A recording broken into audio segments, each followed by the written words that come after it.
Hi, it's Kyle Meredith, and welcome to another edition of Kyle Meredith With, an audio interview series presented by WFPK, Independent Louisville, and Consequence of Sound. My guest today is Scott McMicken of Dr. Dog. They've got a new record on the way called Critical Equation. We got to talk a lot about the band getting out of their comfort zone, going into a different studio that wasn't their home studio, and taking time off between albums, which was a new thing for the band.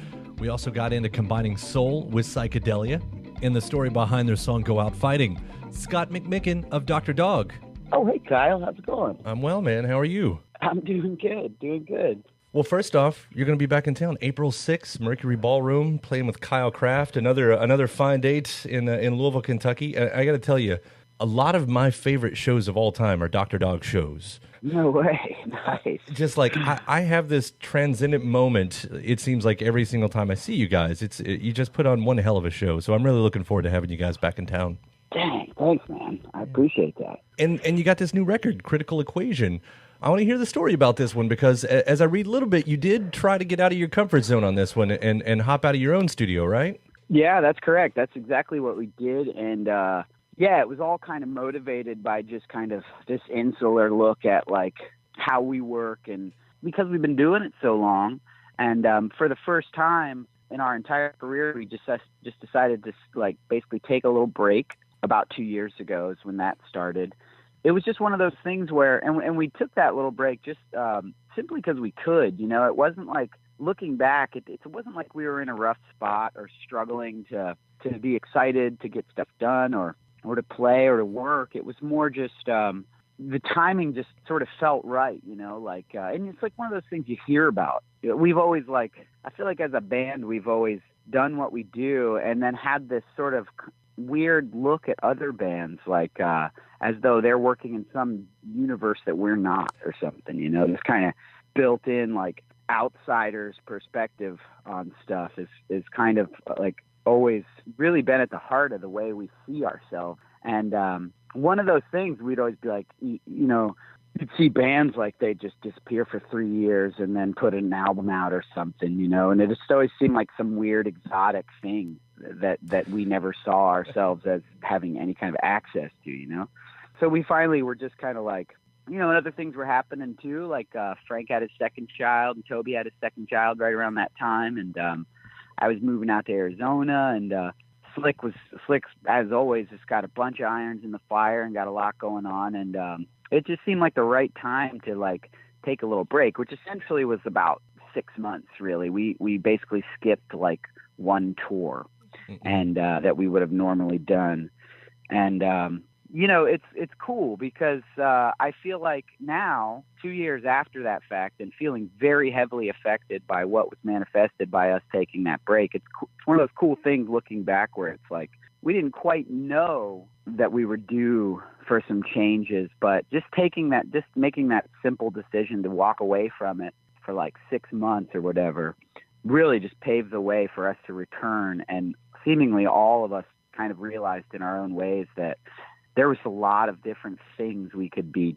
talking about and a lot of different things we could be doing and moving forward. I guess on the most basic level, it just felt like moving forward was henceforth going to have to be purely about what a look forward is about and not what it is that had gotten us to that point, you know, like kind of severing ourselves from our own personal history and just realizing really like in an inspired kind of way, like realizing how much control we have over the thing that we do, realizing that can mean so many different things than, you know, sort of the patterns and habits that we'd fallen into with our ways of working and stuff. So really what it comes down to is just kind of checking in on like the most basic level with what it is about doing this that everyone likes, what it is about doing this that everyone doesn't like, and just being fearless about tackling those things from the gut and simplifying in many ways. It turns out the theme for us is when we do step back with this self-aware lens on the thing and want to wrangle it more into like a something that is a more direct reflection of ourselves at this moment in time, it really turns out simplifying is our bold new frontier, you know. It's like not overcomplicating things, not just on a creative level, but our relationships more importantly, because that aspect is the thing that really defines the time spent more than anything. It's like, working with one another and passing the baton around the band the way that we do in terms of our kind of democratic situation and who's leading the charge at any given moment. That's an ever shifting role for all of us in the band. And so it brings about a lot of weird kind of collaborative dynamics, Yeah, it just seems like the theme is that's emerged out of all this stuff is how do you just be simpler, and how do you just be simpler, therefore more direct and more honest and essentially just more yourself. Right. And so the whole endeavor has just been an exercise in trying to just be yourself, And it's weird in many facets of life how complicated that process can get. But certainly in being a band, it's kind of a heightened context for that, I've noticed, just because you're trying to accept everyone around you for what they are, and you're trying to follow other people's visions, and you're trying to serve and respect them. But then at times you find yourself being compromised in the act of doing that, and then maybe you start to build resentments or whatever, So it's all been feeling real cool, because it basically just comes down to like, just be honest, and whatever comes out is totally fine. It's like that sort of basic relationship thing where if you trust the people you're involved with and you trust the context you're in, you should be able to say whatever you want about it, even if that is critical or even if that is you expressing your frustration towards someone. Because if you're afraid to do that, what does that really mean? It's like, what game are you really playing at that point? Like, what's at risk? Like, if I can't just be honest with these people that are my brothers that I've been working with for 20 years and putting a lot of vulnerability into and stuff, does that mean that I'm afraid of them? Or does that mean that if I say the wrong thing, they're going to go away? It's like, I know the answer to all that's no, I'm not afraid of them. I know it's not going to go away. So what is it that causes us to not necessarily always be honest with each other? And it turns out it's just one of those things. It just takes the courage to do it, because it's, at least for us, we're secure in our togetherness. It's nothing's going anywhere, and everyone loves each other and stuff. So once you just start being honest, everyone just kind of lightens up, because if you're not honest all the time, then things build up, stupid little things that don't really mean anything, and then they surmount into these big problems or something, and so that's just a little bit of kind of like what we came back out of this break realizing about our togetherness, and then started to do that work and talk to each other in these ways and go through some of those difficult conversations and stuff, but without fail kept coming out of each of those junctures feeling stronger and simpler. And to be working creatively from a place where you feel strong and simple is ultimately all this is in the service of making the best music we can make. And for us, I think being in that headspace is the greatest insurance policy to create something that can endure for, at least according to our interests, and that factored in heavily into us deciding how to work on this album. And now going on tour in Louisville is the first show of this tour, and so it's a big one for us, and we're real psyched, and we've been working real hard to get a lot of new songs. Of course, we've got Critical Equation, which will be coming out soon, all those new tunes, but Abandoned Mansions, our last album, is an album we put out right before we took a break, just so our fans didn't think we just fell off the radar or something. We just threw out kind of an album that we had shelved, and but we never toured it. So there's a ton of songs from there that we've never really played live. So we've got like 20 or so tunes we've never really toured before. And then we've been, of course, with our back catalog, we've been dredging up all kinds of old songs and freshening them up and stuff like that. So pretty much got like a whole new set of music to play and stuff. And so, yeah, we're feeling good. It feels weird and cool. It's like, I guess in one way I could say it's all working out in that it all feels different now. It's like we're about to go on tour, as we've done literally, dozens and dozens of times. And it's all we've done in our entire adult lives. But for the first time, I'm not quite sure what that means, nor do I understand what that's going to feel like this late into the game. So that was the goal. That was just right. The goal was to just strip ourselves of any of our own historical pretenses and just do the thing for the natural value of doing it right now. And it's shaping up that way. It's feeling good. Yeah, that sound, those influences, there's there's still a Dr. Dog sound. We can hear plenty of Dr. Dog all over this record, and that's, I'm sure, the sound that happens when all of you all get together. But what I found interesting about this, there was an era, and I think it was probably in the early 70s more than the 60s, but it's when all these soul bands found psychedelia themselves and started trying to do that. And I don't know if you remember that. Like, it just seemed like anybody that was a soul band or even the doo-wop guys from the 50s, and I think they had to, for them, it was about feeling relevant to the time, but suddenly, sure, these 2-minute pop songs that they would have done back in the day became 7-minute, Papa was a Rolling Stone type of a thing. And that's sort of what I hear on this record. It really more so, and I know that you guys have always had those two words thrown at you, the soul because of Philadelphia and of course the psychedelic thing, but this record, more than any of those, sort of harkens back to that for me. I think I can understand that. Yeah, I mean, I think as a band, what we were looking for and focusing on more because I kind of see this record for us as like kind of in two phases. Like, we spent about a month together in our studio before going to record it, playing the songs live together and finding the vibe we wanted and the structure and the sort of feel to all of it, and just getting it in our muscle memory and just like getting limber with the tunes and stuff. And during that phase of working on the music, it was really about the what I would liken more to the soul side of things, which is we just wanted the feel to be really good. We wanted every instrument out of the other instrument's way, doing its thing and serving the common goal, and feeling good, which is one of the things that in a lot of soul music as a musician is the most inspiring.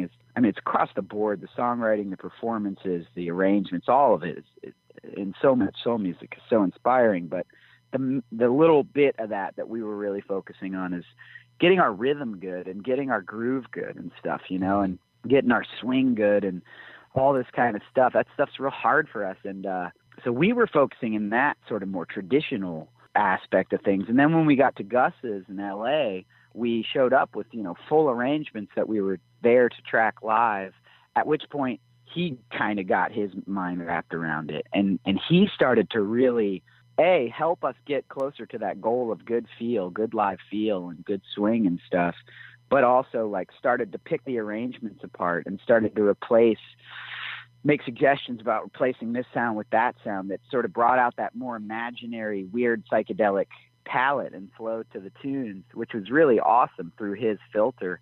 And in particular through his filter, because one of the main things that drew us to him is some of the records that he's worked on in the past and how weird and surreal and essentially psychedelic they feel, but how classic they are when you deconstruct them, like palette wise. Like, it's like the first record I heard by him that he produced was a record by an artist named Steady Holiday. And the album's called Under the Influence.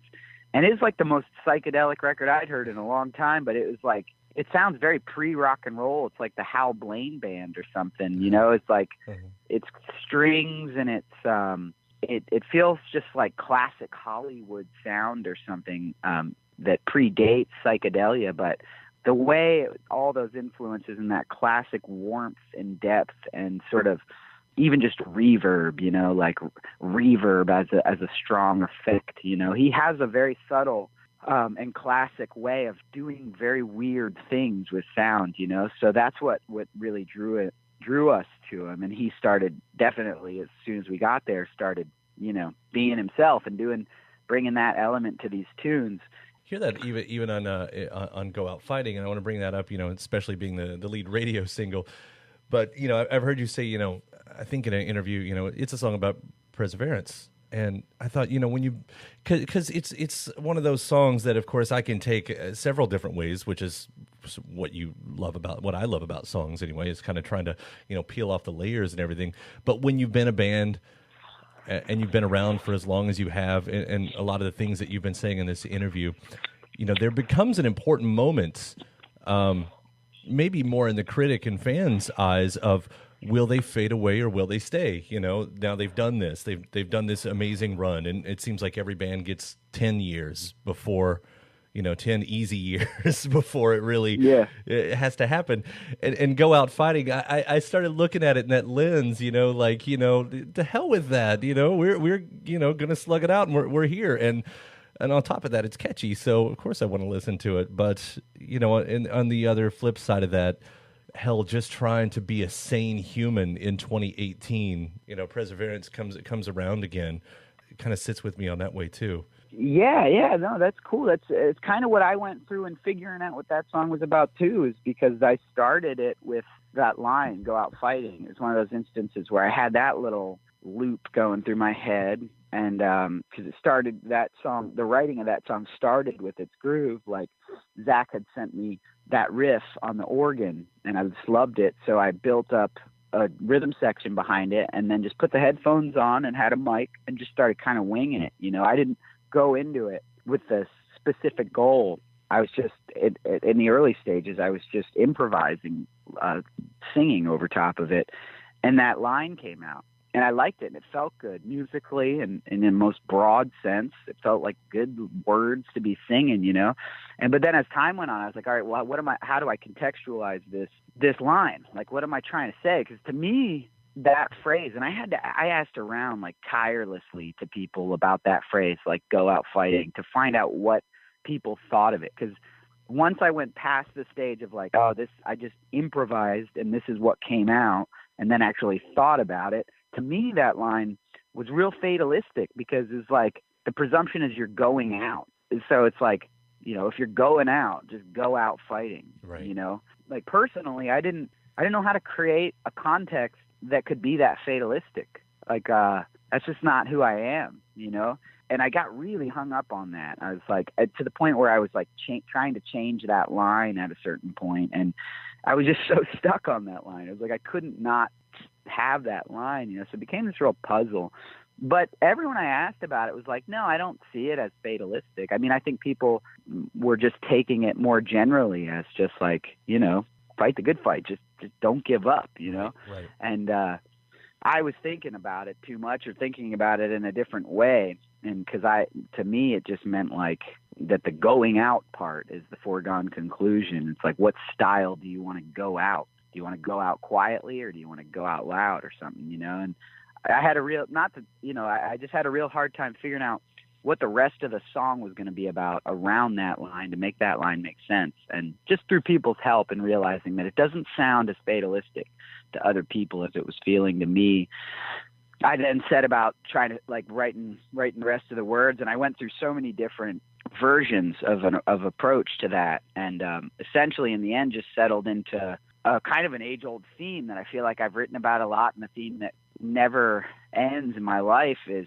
just confronting those more difficult moments with a sense of free will and having the ability to choose which way you're going to head when things are heading south, And as I've gotten older in life, and just when looking at some of my own struggles and stuff, I feel like I've grown in the sense that I no longer feel as helpless to those harder points in time, because over time I've slowly realized that you don't have to just fully cave in. You can make a choice and sort of just it's hard to articulate. Maybe it's why it's this thing that I keep writing songs about. It's just that element of free will when it comes to your own struggles, and being able to remember that you actually have, that there are strengths that you possess that can be the very thing to help you through your weak times. And because it's in those weak times when you feel like all strength is gone. And if you buy into that, especially in those moments when it's easiest, you're also sort of sealing the fate on keeping yourself down for even longer. When rather, if you could just kind of hold on to some loose ends, and keep one grasp in the very thing that you're lacking when you're feeling weak and vulnerable and bummed out or whatever it is, then that can really sustain you and sort of get you going on the right track again a little bit sooner than maybe the natural fates or the passage of time would would have things go. So I love the way it turns out and the other songs that I've heard so far.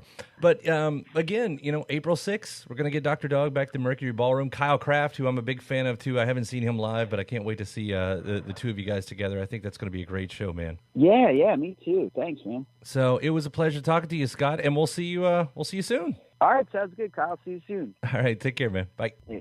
Thanks to Scott from Dr. Dog for the call-in today. The new Dr. Dog record is called Critical Equation. Don't forget to subscribe to Consequence of Sound's YouTube channel to keep up with your favorite artists and interviews, and head over to WFPK.org. That's where I do a show every Monday through Thursday from noon to 3 Eastern. I'm Kyle Meredith. I'll see you next time.